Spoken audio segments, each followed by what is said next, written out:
The last to-do list app in this mini-series is called Asana, and it's definitely the most powerful tool of the three, but it's also the slowest. Hi, my name is Chris, and today I'm going to talk about Asana, which is pretty much the same as the other two. It's a to-do list app.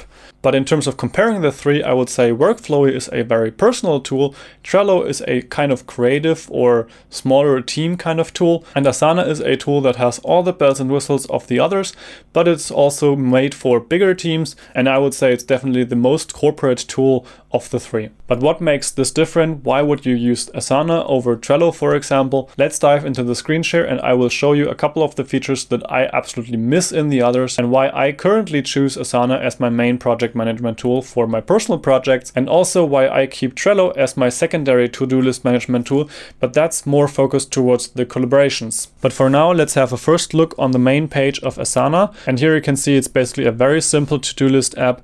It is used by a couple of big companies, but all of these tools are. Workflowy is used from a couple big companies like Slack, Trello is used by big companies, and Asana of course as well. All of these tools have their customers and maybe even teams in companies that use the one or the other. And here you have a big view onto the different features that it offers and the different views. And the last thing you have is this little video. But one of the more interesting things is actually down here in the footer, because there you can actually learn about the different features much more easy. So you can go to the to-do list, for example, and see how the to-do list actually works and how you can customize it for your own needs. One of the things I wanted to show you is actually the project management, because Asana is very good in managing bigger projects. And there are multiple reasons why I would say that Asana is definitely the best tool of the three that I have been looking at in terms of big picture project management. And the main reason why I think that is that Asana actually offers many ways to view your data. So one view, for example, is the standard list view that you already know from Workflowy. You have these headline elements and then you have the tasks beneath them.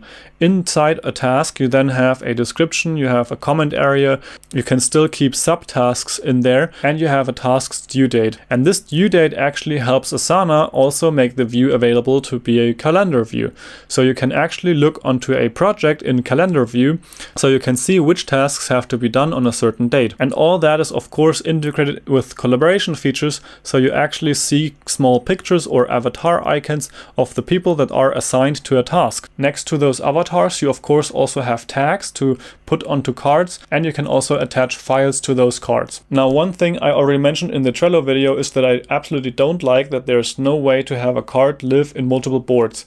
Now, this is something that Asana actually does, and I think they actually do it very well. The one example I already mentioned in the last video was that I really like to have a content calendar that is mixed between different kind of platforms. So right now I have the YouTube channel, and I also have a newsletter that I send out to a list. So I have videos for every day, and I also have the newsletter that comes out every month. And in the future I might also add other things to this list, for example the Instagram posts I'm uploading or blog posts I'm planning to write. But for now I only have the YouTube channel and this newsletter. But I have it in a content calendar, which I kind of sorted in these kind of month, and then I have the tasks in here. And of course I have a date for every task, because in the content calendar it absolutely makes sense to have every task with a due date, which essentially shows when the task is to be published. Again, I have this calendar view here as well. So here I can actually see the whole month in a calendar view and see which videos or email newsletters are to be sent out on what day. Now, if I would have a team, I could also have conversations based on this project, but since I'm currently working alone on this project, I have no conversations here. And I thought about using these in terms of a kind of a diary mode or something, but it would be kind of weird to talk to myself. But now the great thing here is that I actually have these tasks, and these tasks also live in different places. For example, this YouTube board. So if I switch to this YouTube board, I actually have a videos next up, videos shooting, and then videos editing and the stuff that is supposed to be published. And then I have a couple video ideas down here as well. So I have these up here, and then I can just work them through. So once this video here is finished, I can put it down here in editing. But if I go back to my content calendar, it's still here and it's still in the same spot. It still has the same due date and it's actually the same task. And that is amazing because it makes it so much easier to kind of organize tasks in different lists and maybe even have those tasks for different people in different lists. One of the ways to have a task in multiple projects is, for example, also this Kanban feature, because I want to have those videos in the content calendar and I want them in this kind of YouTube video board, but I still have different projects I'm working on.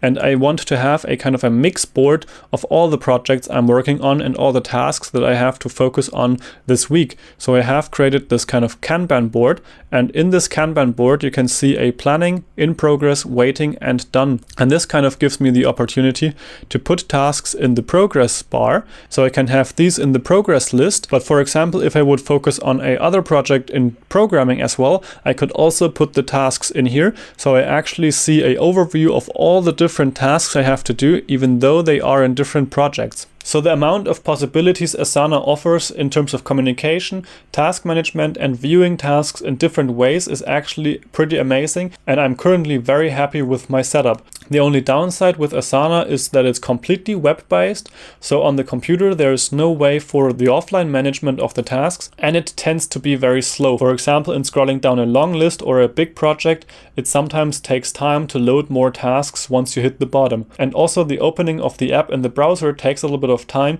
which is kind of annoying, and I hope they are working on this. There are many ways you can use Trello, Asana, or Workflowy, and of course all of these three apps are basically something you have to check out for yourself. You have to look at them, maybe even get used to them a little bit before you can actually make a decision on which one fits best for you. If you're interested in an even deeper look into how I manage my tasks, set my goals, and plan my projects, please let me know in the comments down below. Also, you can ask any questions about Asana, Workflowy, or Trello either in the comments below or just email me, or you can connect with me on other social media channels. I have all the links in the description below. And of course, the link to Asana is in the description as well. Now, please share this video if you know someone who needs a new project management tool.